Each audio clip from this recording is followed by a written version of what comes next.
using tragedy to unite the community. That was the theme of a race held today in Terre Haute. It was to honor the victims of the Boston Marathon. As News 10's Michael Klaus shows us, there's a connection between us, stronger than we realize.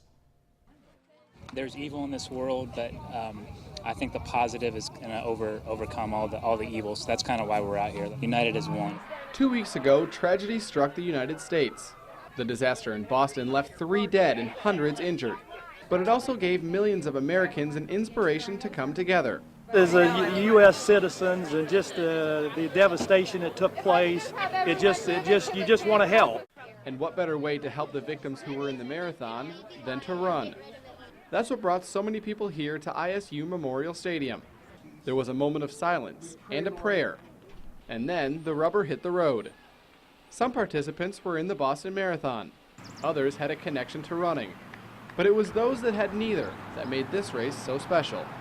We have a great running group in Terre Haute. I knew a lot of them would show up, but I'm really floored by the people who aren't runners that are here. So it's just a really great community.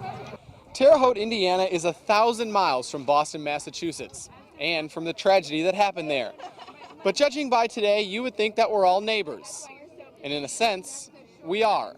And I'm not in Boston where I could hands-on help clean up, but by making a charitable donation and just lending my support in that way, it's the way to help my fellow citizens and be a patriot. With each soul striking the pavement, the souls of these runners filled with courage, as the same tragedy that sent people running in terror now has them running in hope.